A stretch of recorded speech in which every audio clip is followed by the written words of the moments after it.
Welcome back, everybody. This is Living the Fantasy. We're here to help you guys with the waiver wire today. So, with the waiver wire, we're going to look at the guys who might be available and guys that you might want to pick up.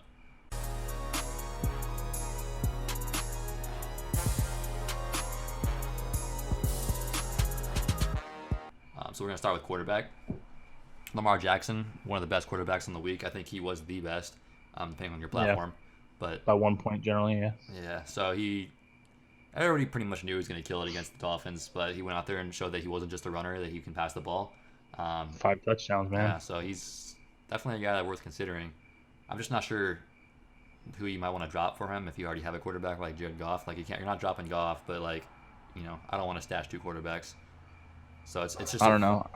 I consider dropping a lot of quarterbacks for Lamar Jackson though right now. I mean, he's proven that he can go out there and be a success. It's just obviously some defenses are going to game plan a little bit better for him, but he's pretty elite. He's definitely somebody that you want to go out and see if you can get him on your roster. I don't know who you can drop for him, but it might be worth rostering 2 quarterbacks for him. Honestly, I'm just not sure about it. But Dak Prescott's the next one. I would roster 2 probably. You roster 2. Yeah, because then you can play matchups and stuff. I normally don't. I'm not a fan of it, but I'm not completely confident, I guess, in Lamar Jackson yet. So if we at least keep 2 quarterbacks on the roster, then we can feel comfortable with it. But most leagues, Lamar Jackson's already going to be taken, unless it's a pretty shallow league. Next up, we have Dak Prescott. He got 30-something points last week. Probably, I think he got 33. Little point 16 less than Lamar Jackson in my Yahoo leagues. So yep. I don't know. I'm not really interested in him. I'm not sold, man. He doesn't have a good arm. Yeah, I'm not sold yet. He's a solid guy to pick up and have on your team, I guess. If you don't have a quarterback. If you're looking at Dak Prescott or Josh Allen, most weeks I'll probably still lean Dak Prescott, but he's not somebody I want on my team, and I'm gonna go out of my way to pick up this week off the waiver wire. Yeah. There's generally just a lot better quarterbacks that you probably already have, but definitely a solid option to always look at weekly if you need somebody to play. So what I wrote was Lamar Jackson was my number 1. If not, go grab Tom Brady, or you can grab Case Keenum, or if it's super, super deep, Gardner Minshew. No, really, I'm only grabbing Lamar Jackson this week. We'll stick with all of the other starters that you have in the league, and just go with it. Maybe Tom Brady, because he is going against the Dolphins this next week. Well, is that right? Well, for that matchup, for sure, this next week is a really good one to start him on. So if you're going to pick him up, now's the time. But also just because getting Antonio Brown, Tom Brady could do really good this year. Overall, this year could be good for him, And man, he did well without him this week. He had a lot of targets. 25 points, I think. Yeah, he's a good quarterback that nobody wanted to draft because he's kind of more average tier at this point in his career, statistically, over the last couple of years. But I mean, he's still really good, and he's not going to kill you. He's not going to hurt you ever. So it's always a good quarterback to have. He might be taken in all the leagues now after the Antonio Brown news, he is in mine, but definitely somebody to look at. But I don't know. I have a lot of about half my leagues he's not taken, so and I have some decent deep leagues, so I don't know. And then we have Phillip Rivers did good. Josh Allen's always decent. Matthew Stafford did really good on the week. Derek Carr might be. I don't know. The game's still going on right now, so he might be somebody to look at. Dalton did good. Mariota did good. I don't like Mariota, Dalton, even Carr, Stafford. I don't like those guys, but those are guys that you can always plug and play if the matchup is right. Phillip Rivers and Josh Allen are probably your better guys there, though, generally. But even then, not really picking them up this week. It's kind of just if you are streaming a quarterback, those are guys to kind of look at. But that's kind of self-explanatory. Quarterback's not too difficult, especially in a shallow league. You can just grab anybody off the free agency, play matchups. Yeah, it's pretty much just Lamar Jackson, Tom Brady. Next we have running backs. My biggest free agent pickup right now is Malcolm Brown. He played a lot more than I thought he would, and clearly is the number 2 guy, which was kind of more predictable after the preseason because Henderson didn't look that good. But and the Rams loved Malcolm Brown. We all knew that. Well, and I think he actually only had 10 carries, but he had all the goal line work. Yeah, he had 11 attempts, 53 yards, and 2 touchdowns. So literally every time they got into the goal line or the red zone, they would just throw Malcolm Brown in there and let him do it because they don't want Todd Gurley to be taking all that damage. So it makes sense. I would say grab Malcolm Brown. I wouldn't drop all your stud running backs or whatever, but if you have a handcuff that you're not playing, Alexander Mattison, whatever, somebody like that, then by all means just go pick up Malcolm Brown, and he's going to be an instant success rather than having to wait until somebody gets injured. Yeah, if Frank Gore's on your roster, you drop Frank Gore for Malcolm Brown. Yeah, exactly. Exactly. Or if you have injuries or whatever. He's definitely somebody I'm trying to get in all my rosters if I can. Like, Mm-hmm. he only had 10 carries, like you said, but like you said, goal line. But Todd Gurley only got 14. So realistically, he didn't even get that much less than Todd Gurley. Yeah, percentage-wise, it wasn't that much of a difference, and he's getting all the work where you're actually going to get points. So yeah, it's just a good hang, like almost a. He's getting points and he's a handcuff in a way. Like if Todd Gurley actually gets injured, then not only is he getting all the points that he was getting before, he's going to have an even more expanded role. So it's just like I think this is the number one by far pickup this week. And then I liked Ronald Jones from what I've seen with him. He only had I think he only had 9 points, but he had some tough runs and he actually looked pretty strong. He didn't look like the little guy that didn't do much like he did last year, but like now he's looking like he's hitting a little. I don't know. He looks. My eye test tells me that he's actually not that bad. And like he got 9 points, which was 13 terrible. carries, 75 yards, man. Like I mean, he put up points. Or Yeah. He didn't put up any touchdowns, but if you add 1 touchdown to his stat total, then he's the top 10 running back pretty much. If you added like a touchdown, so yeah, I mean, I think that's a good add. I'm not crazy about anybody on the Bucks, but it's like if you have somebody to drop and he's somebody to look at if you need a running back, you can always fill in. I'm not sure. And their biggest worry with him last year was that he couldn't run block or pass block at all. He couldn't pass block at all, and so that's why they didn't have him in the game that much. But I don't know. I mean, I didn't get a chance to like really watch that game, but like they have him in there. They have him doing some runs. He's doing really well. So give it a shot. Yeah, from what I saw, he was getting a lot more work than Peyton Barber. I think he's the number one guy for sure. And then Giovani Bernard I put on there on the list because Joe Mixon got injured last week, or I guess yesterday. This week. but they kind of I think they said that like it wasn't bad, or like it's good so far. Like it's not the worst case scenario. I think there's a chance he comes back next week. But even if he does come back next week, I think Giovani Bernard still has a huge workload because you're not going to have a guy with an ankle sprain running like a crazy full workload, like the week after. Like I just don't see that happening. So I think Bernard could still get a lot of work, and that's somebody that like you can definitely plug and play this next week, and he might do good. So that makes me nervous though. They have a few guys over there though. Yeah, he's definitely makes me nervous, but it's just somebody that if you need somebody, Yeah, I'd rather grab so like I like Giovani Bernard. I used to roster him in most leagues just as like a plug and play guy, like just in case. But I'd rather probably go like Adrian Peterson or Darren Sproles this week, just because Geis just got injured. I guess he had a knee thing going on, and so now they're saying that he might not play for the next couple weeks. And if he doesn't, then Adrian Peterson will probably be rostered, and he'll actually be on the damn starting lineup rather than not even like dressed. So Adrian Peterson's definitely got to go look for, because I mean he's ready to play. He's a beast. He showed out last year. He's got a shot. Darren Sproles, same thing. He's he's one of the old guys. If Miles Sanders doesn't take some of the workload in future weeks, then Darren Sproles will still continue to get all those receptions and all those yards that he was getting this last week. I think snap percentage wise, I saw a thing saying that Miles Sanders actually had like a pretty good amount of the work. Like I think it was like 60-something% compared to the rest of them. But like even then, they're still going to use Darren Sproles. He's still going to get his receptions. They're still going to run with him a little bit. Like they like Darren Sproles. That's what they're going to do. Problem with him is he's going to be inconsistent, because if he doesn't get a touchdown or a big play, he's just not going to do anything. So I don't like Sproles that much. But if you have to, because you're in a deep league or whatever, it's not bad. Same thing with Adrian Peterson. Kind of like I don't know how good he's going to do with the Redskins. Like last year statistically he was good, but on a game-to-game basis, it just really depends with him, I think. And I don't feel comfortable getting him on my roster. But again, like if you're in a deeper league or you need a running back really bad, like he's somebody that you can actually start and like get points from. So it's not bad by any means. And then same backfield, Chris Thompson, somebody that you can pick up as well. He's going to get his receptions in for sure. And if they're behind, which they might be a majority of their games, I don't know. Probably early on for sure. They have a really hard schedule to start. Yeah. It's like what? Like Eagles, Bears. Like what do they got going on? I don't know. Cowboys next up, I think. It's just going to be. Yeah, Eagles, Cowboys, Bears. Yeah, he's going to get his passing work in for sure. So I think Chris Thompson might not be bad if you need to plug and play somebody. But again, like these guys are not super high on the priority list, I don't think. They're just if you would need somebody bad, or it's a deep league, then yeah, like 14-man league for sure. But I mean, should be good. If LeSean McCoy is not taken in your league, I'd definitely pick him up in like pretty much all leagues, I think. Like he only had 9 points, I think. But Yeah, I'm passing on LeSean McCoy though.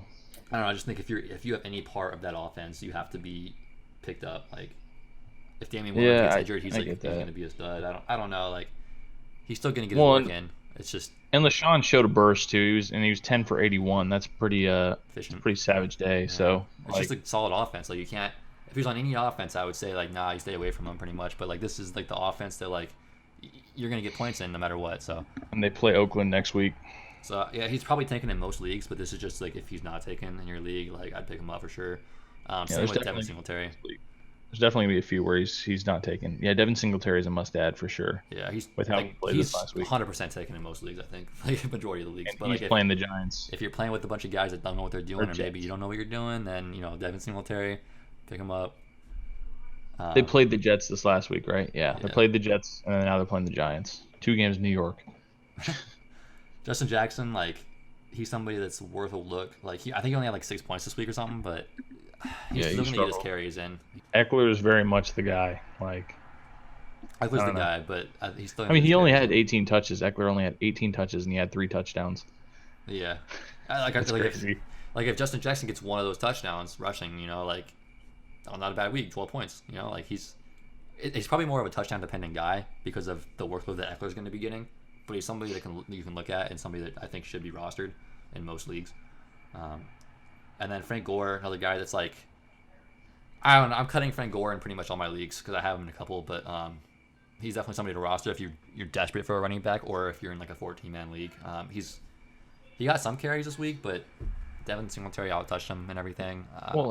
And Malcolm Brown is going to be a free agent in most of your leagues. So if you just like grab Malcolm Brown and like, I would say skip the Frank Gore trial. Just grab the Malcolm Brown. I'm trying to drop Frank Gore for Malcolm Brown, so it's like for sure, exactly. It's like this is like worst case scenario if you're in like a really deep league. Like Frank Gore didn't do that good, and he's going to be second string to Devin Singletary, but he's still going to get his runs in if he desperately needs somebody. Probably not somebody to ever really start, but like he might have like 2 good games on the year. I don't know. And then what about Rex Burkhead? Yeah, I don't know. That's interesting. I think like long term, it's not viable. I don't think it's very viable. But if Sony Michel gets injured, it could be decent. I think he might have gotten injured for a play or two. I don't know. Like, nothing came out, so I guess he's healthy. But yeah, it was the James White Rex Burkhead show the other night. Like Sony Michel didn't do much at all. He got his carries, and they still too. Out of the Steelers. Yeah, he got 15 touches, which is not bad for a running back. So he just got 14 yards on him. So. Just disappointing, yeah. Disappointing, yeah. I don't know. I'd probably avoid Rex Burkhead, but somebody to look at if an injury does occur in that backfield. Yeah, we normally don't like to mess with Patriots backfield, but for some reason I broke my rule and started getting Sony Michel in leagues because people were hyping him up, and it was a bad call. That was my. I think that Rex Burkhead is clearly the third guy right now. Obviously, the other guy they have is injured, the rookie, but I don't know. I think he's still going to be the third guy, but. Alexander Mattison's another guy you can look at on a deep league, or if you just want to have a handcuff, he's probably the best handcuff in the game. So if you haven't picked him up already, he's still an option. And then Jamaal Williams, for me, like definitely not picking him up, but like somebody to keep your eye on. I think if Aaron Jones gets injured, I think Jamaal Williams is really good in that case.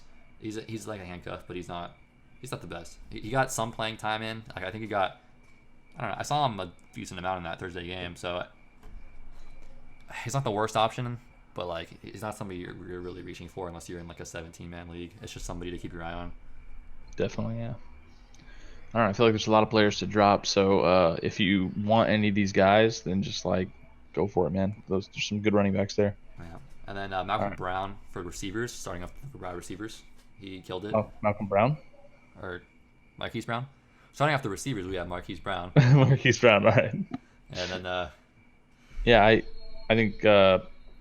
It's tough for me. I think Marquise Brown's my number 1 wide receiver to add this week. I think he has to be your number 1. It's just you don't feel comfortable with starting him because he's a big play guy. Like if those big plays don't happen, he might not do much. But you saw that he could do it. Week. Yeah, he had a hell of a week, man. Yeah. He had 4 catches, only 4 catches on 5 targets for 147 yards and 2 touchdowns. So I think what happens is that Lamar Jackson pulls the defense up because his ability to run the ball, even though he didn't really run all week, he only had like 9 yards or something like that. But he pulls the defense up and makes them honest, and then chucks it deep to Marquise Brown, and it's game over. So I think that he's going to score like a touchdown a week all season long, pretty much. Yeah, he might not be bad at all. He definitely has that game-changing ability, and he definitely should be the number one ad, I think. Lamar Jackson kind of showed us that he can throw the ball. Obviously, it was 1 week, but 1 week of complete excellence against a shitty team too. But I don't know. It's definitely still shouldn't be the number one ad for sure. Still, yeah. I mean, 5 touchdowns from Lamar Jackson. If he continues to do that, then Marquise Brown should get at least one every week. Yeah. So. DeSean Jackson's another one to add. I was pretty high on DeSean Jackson, but like he's still a late round guy that like you either take or you just kind of pass on. He's gonna be up and down though. He's gonna be up and down. Like I don't know if I would consider him my like number 2 pickup for receiver. Like another guy that like I really like is DK Metcalf, and I know you like him too.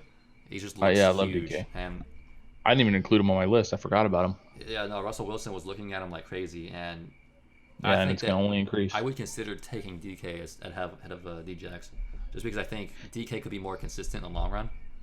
And JJ Arcega-Whiteside wasn't put into the offense at all, like in the game. So give him more time, and he's probably going to be like tossed in there a little bit more, and a little bit more, and a little bit more.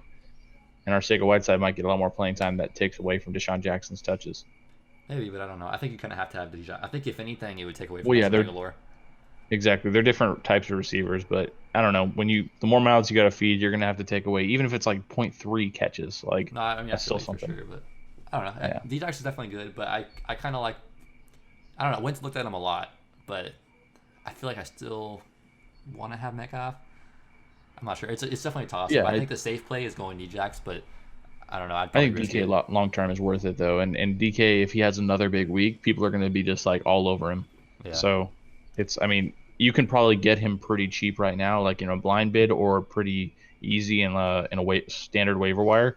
So I mean, I think DK is the clear-cut option there. Whereas DeSean Jackson, next week, he could end up having a bad week or whatever, and then he gets dropped immediately from the team that he's on. Because people have really short-term memories in fantasy football. They pick somebody up, and then they drop them the next week because, they didn't perform. So let's say he doesn't perform against Atlanta this next week. That's money. Yeah, and Marquez Valdes-Scantling, MVS, if he's not owned in your league, you pick him up 100%. Like, he was clearly the number 2 wide receiver there. I think he's going to be good. 4 receptions, 6 targets, 52 yards. Yeah. I don't know. He looked good, and he was going into the Bears defense. They have one of the best pass and run defenses in the league. So like, yeah, Bears defense. They were looking at him a lot though too. Like at one point, I think it kind of seemed like they were looking at him more than even Devontae Adams. And he's going to get the number 2 cornerback because obviously Devontae Adams. So he's definitely got to look at. He has that athletic ability. He's got a big play ability as well. He's tall. Like MVS is a solid player that they're going to try to utilize, I think. And it was like cramping he had towards the end of the game, so that's why he didn't play towards the end of the game. So I think if he plays towards the end of the game, maybe he gets an extra catch or 2, and that would be like even better week. And I don't know if he's on your waiver wire, I'd grab him for sure. But he should be. Yeah, him and Devontae Adams had 2 more targets, but they had the same amount of catches. So neither of them really did anything. It's just because they're running against the Bears, man. John Ross is another guy that blew up this week. Not super high on him. He's a guy that's kind of like, going to go off some weeks, kind of not going to go off the other weeks. But I think until AJ Green comes back, John Ross actually might be viable. But like, I think once AJ Green comes back, you're going to see a lot less targets for, John Ross, obviously, and then it's not going to be viable anymore after that. For the short term, it might not be bad if you need somebody to start. I think he definitely has some. I mean, he obviously has big playability, but he has some upside for sure. So yeah, for John Ross, I like him because he got targeted 12 times in that game, which is an astronomical number for a wide receiver. And Andy Dalton looks way better this year. Just in that one game alone, I was like, well done, Andy Dalton. You look composed. So which is hard to do in that. Well, you're going to Seattle too. Like, yeah, exactly. Rain, in so Seattle, it was pretty impressive. Yeah, it was. I mean, it was a damn good game. So I like John Ross early on, and then once AJ Green comes back, he's gonna kind of probably slip out of the offense a little bit. But we all thought that I thought that Damian Willis was gonna be like their main guy, and when it was John Ross, that kind of confused me. So I like John Ross early, but like don't get your hopes up that he's gonna like get 49 points every single week. Well, that's how much he gets in my league, but like in other leagues like 27 or something. Yeah. It's like 30. I don't know. Michael Gallup, he did pretty good. I think that one was pretty like not much known that you're gonna have some good weeks with him and maybe not have the best weeks with him sometimes, just because I don't know, he's not the main guy in that offense. Cowboys typically aren't like a passing team. Yeah. But like he's definitely a solid wide receiver too for the Cowboys, and I think he's established himself as a pretty decent receiver. So he's a good option if you need somebody. But I wouldn't really target him. I would target some of the other guys that we already mentioned above him, I think. And that was one of the best weeks of what's his name's career, their quarterback, Dak Prescott.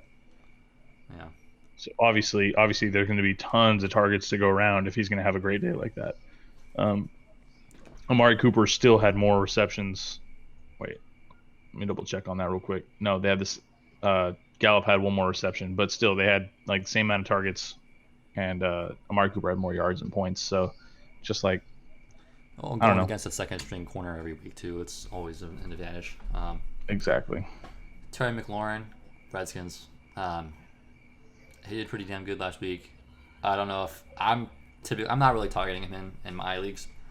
I'm not either. But if you have like it was game script. Yeah, and he's gonna be up and down. I think all over like the whole season. The Redskins offense in general, I think is gonna be up and down for sure. But I think if you're in a deep league like 14 plus man, maybe you take a shot at him. Or just deeper rosters, yeah. Deeper roster, yeah, more bench spots maybe.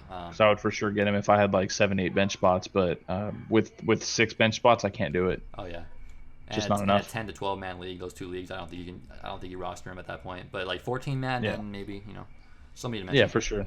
For sure, I probably would. I actually have him in a 14 man. If you don't pick him up, keep your eye on him for sure, because it could always change. You never know. Maybe if he consistently does it, then you're like, okay, maybe this guy's big time. But the one thing you notice in that game, Redskins versus Eagles, every single time there was a touchdown, it was like a 50-yard touchdown because nobody could get in the red zone. Like it was a pretty bad game, to be completely honest. It was a couple chunk plays that like busted plays that shouldn't have happened. Yeah, and if the Redskins safeties were any better and the Eagles didn't have miscommunication, then that game would have gone completely different, and they would actually had to work for their yards. So it was kind of a fluke, I think. He's still going to have good games, but he's not going to have games like that. Yeah. Cortland Sutton, I threw on here real quick just because we don't know how the game's going right now. Like I saw like the first quarter, and he looked pretty good. Like he looked pretty fast. I actually didn't even know I thought it was like Emmanuel Sanders, honestly, because the guy was running pretty fast. Like I was like, oh shit, that's Cortland Sutton. So he, honestly, like eye test wise, he looked pretty good, and Flacco was looking his way a little bit early on. So keep an eye on him. If he had like a really good stat line and you can see that he got targeted a lot, that could be a guy to go after. But typically, I stay away from like Broncos. I don't like the Broncos and like especially their passing game. I don't know, but he's somebody that's interesting. It could be interesting. So keep your eye on him. Yeah, I like him. What do you think about AJ Brown? AJ Brown, AJ. I don't want anybody on the Titans. I think that's kind of a fluke. And he didn't have that many receptions either. I think it was like 2 receptions for 100 yards. He had 3. Yeah. He had 3 for 100 yards. Just stay away from that. That's complete bullshit. That's a red flag stat line. What about Chris Conley though? Jacksonville with Minshew. I don't want anybody with Minshew. He had 6 receptions, 97 yards, and a touchdown. I don't know, man. I need to see multiple weeks if I'm going to pick anybody up from Jacksonville. DJ Chark, same thing. Stay away. That was 1 touchdown pass. I don't know. Minshew had the highest like completion percentage of like all time, pretty much. Really? Yeah, it was 22. It was the highest completion percentage of more than 15 passes in a game, and he was 22 for 25 with 275 yards and 2 touchdowns. Oh, really? Yeah, dude crushed it against the Chiefs. That's the Chiefs. Yeah, you just don't know what you're getting out of that quarterback. So I would just stay away from these guys, but. Maybe if it persists, just keep your eye out for the whole entire Jaguars offense. Just like look at them. Well, they're going against Houston this week. It'll be a good test. Yeah. So don't pick anybody up this week, but keep an eye. Yeah, keep an eye. Keep your eyes peeled. Philip Dorsett, I wanted to mention him real quick. He has a landmine for sure. Don't pick him up. He had like 2 long bomb touchdowns or some shit. Like it's a fluke. It's a fluke, especially because Antonio Brown's coming. He's gonna be buried on the depth chart after that. So don't pick up Dorsett. Like just please stay away. Yeah, I feel like DJ Shark's a fluke too. Yeah, no, I think he is too. But Preston Williams, Devontae Parker, 2 guys on the Dolphins that did all right. I wouldn't pick any of them up, but again, 17-man league, take 17-man league. You got to roster one of them, yeah. Gotta roster somebody. I don't know. The Miami offense is something to watch, but like not love. Like I don't really want any part of it. I don't think anybody does. But like points have to come from somewhere, and because nobody wants them, they're going to be available. So if they start doing something, keep your eyes on them. That's funny. You said 17-man league. I actually have Damian Willis and Preston Williams in my 17-man league. Yeah, see, exactly. Ted Ginn, Traquan Smith, two guys I wanted to just mention quickly too as well. They're going to have games where they do okay or good. They're also going to have a lot of games where they don't do anything. So if you are in a position where you need somebody to fill in a receiver and you're just going to wing it and hope that somebody gets a long bomb touchdown, those are two guys that you can do that with. Same with Kenny Stills, to be honest. Kenny Stills is a guy that like should integrate more and more as time goes on into that offense, I think. Somebody to keep your eyes on. These are guys I wouldn't pick up, but like if you for have long to, term, just focus. It's hard, like we were saying last week, it's really hard like before week 1 to make your decisions and pick up players and like do all that stuff because you don't know what anybody's going to do. And I think week 1 was a complete testament to that because watching all those games, all the elite players were in the like mid to low 20s. Like none of the players were in the top 10. Like top 10 was DJ Shark, Philip Dorsett, John Brown, Terry McLaurin, Danny Amendola. Keenan Allen was there. Marquise Brown, John Ross, DeSean Jackson, and Sammy Watkins. Yeah, like a bunch of fluke stuff. One of those guys, maybe, would you have said, is going to be in the top 10 after this week. So just keep your eyes peeled still. We don't really know exactly what's going on. Maybe there's a few in there that are creeping around, and we're just trying to dissect who those are. I think Sammy Watkins is a great pick if you already – I mean, he's going to be taken in almost all of your leagues. But if you ever see him, grab him immediately. Oh, yeah. Like Marquise Brown, same thing. I would try to grab him. DeSean Jackson, same thing. I would try to grab him. But don't drop guys that like should be elite. Like, just wait one more week, see what they do, and if it's consistent, then you know it's not a fluke. It's got to be something real. Yeah, and the Kenny Stills, what I want to say too is, you already know it's going to be DeAndre Hopkins and probably Will Fuller on the other side. The slot and like the third receiver they have, Kiki Cutie was like injured, so we don't know how they plan to go about using all these guys. If Kenny Stills wins that job and he's the third guy that they always consistently use, then he could have some value long term. But until like that kind of works itself out in the upcoming weeks, you can't roster him, you can't afford it. But he's somebody to always, I think, somebody to watch. It's an interesting watch. He had one touchdown late in the game, so like don't even worry about that. That's just that's gonna happen. And a lot of you are gonna have some very tough matchups to decide on in these next couple weeks. Like, do I play Sammy Watkins or do I play Julio Jones? Like, it's gonna be tough. Yeah. So best of luck to you guys. And then do we have to do tight ends as well? Tight ends, but there's two more guys I want to mention too. Is John Brown. Who are the other guys? John Brown and Jamison Crowder. Jamison Crowder was targeted a lot. He looks like the go-to guy in the slot, I believe. So that's a guy that you could. That's an okay pickup. Like if you're in a deeper league or you just have 0 receivers and there's none available, like he's all right. I'm not gonna pick him up, but he's definitely somebody that, when somebody's getting like 13 out of 14, catches or something. I think he was targeted 14 and caught 13 or something for like 93 yards or 96 yards. Yeah, he's interesting, man. That's always a good sign. You don't want like you want to see him like involved in the offense, and he was. So that's a good sign for Jamison, but I'm not excited about it. And then John Brown, he went off. I don't want to touch anybody in that offense really, like the receivers. Well, and John Brown's tough because like every single year he has like a bunch of random like really good games where he gets like, like. Let's go back to last year where he played the Steelers and he had 3 receptions for 116 yards and a touchdown. And then everybody added him. Then he played the Browns and the Titans and just got wrecked. And then he played the Saints and had another big game, 7 receptions, 134 yards and a touchdown. And then he's just very up and down. And then he'll have a 5-4-3-3 0-point week. Like it's just that's John Brown. That's who he is. That's John Brown. That's John Brown. So he's not a guy that you want to play in leagues like this. Maybe if you're grabbing him in a best ball league, and that's more than okay, but in this it just doesn't make much sense. Yeah, unless it's a super deep league. He's a guy that like you don't want to roster, but if you have to pick a guy up last second to throw somebody in your lineup, you can always do that because he's more than likely going to be on the waiver wire because nobody's going to want him. But I'd still probably pick up a guy with a higher floor than a big ceiling. Like I'd rather grab a guy that's going to for sure put up 12 points. Like you want to pick up DK Metcalf, you don't want to pick up John Brown. Kenny Galladay, Tyler Boyd, like, yeah. Obviously those guys aren't free agents, but still. Well, then tight end wise, Mark Andrews is the big one. Not Mark Andrews is owned in probably a lot of the leagues now at this point.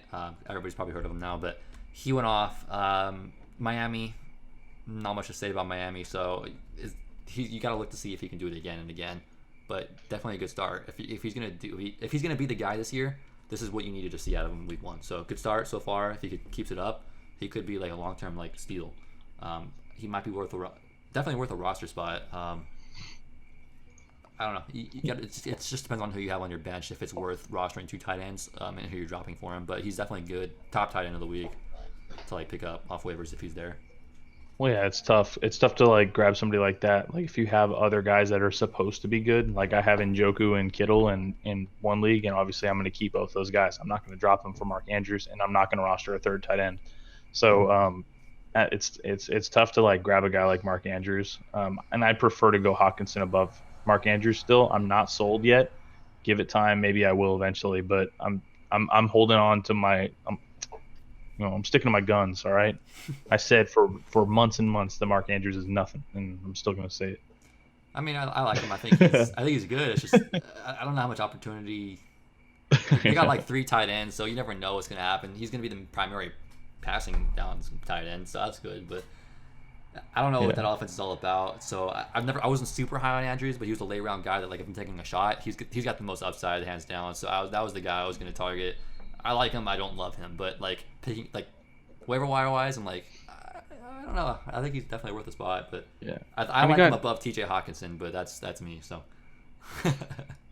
And he got 28 points or whatever, 30 points or whatever the heck it is in your league against the worst defense in the league. So, like, that's what I'm saying. The worst defense in the league. You didn't prove anything. That's what I was saying. Is that if you're gonna prove something, you got to do it against the worst defense in the league. If you come out and you get 5 points against Miami, then then you're saying, well, I'm not gonna do shit. So if you're gonna do it, he did it. So we got to see what he does in the future. Exactly. He's still worth a look. He's worth a look. T.J. Hawkinson definitely worth a look too because he's got I think he had 25 points or something. He went off. Yeah, and he played against the Cardinals, so I guess that's not that much better. Yeah, my biggest problem with T.J. Hawkinson is historically tight ends don't really do shit in the rookie year except for Evan Ingram. He had 9 targets against the Cards. Yeah, no, he's supposed to be really good. And he came out and proved it. So it's hard to say because he's a rookie. Just because it doesn't happen historically doesn't mean it can't ever happen.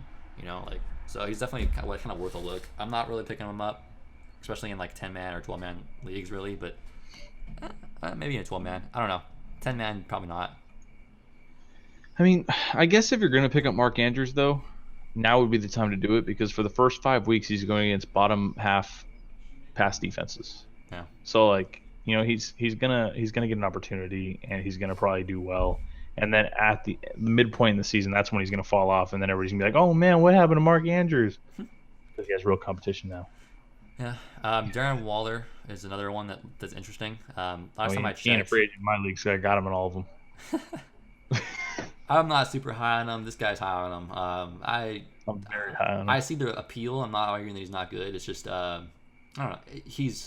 So far he's actually doing really good in the game he's playing, and I don't know the stats right now off the top of my head, but I think he had 6 receptions for 60 yards so far, or something like that. He was doing all right. 6 receptions, 62 yards. Yeah. So far he's doing good. We'll see how the game ends, but that's what you want to see. So. And I've heard nothing but good things out of him from camp. So if he's putting up 12 points a week, I'm proud of my boy. Lenny Walker, Greg Olsen, 2 guys that are interesting.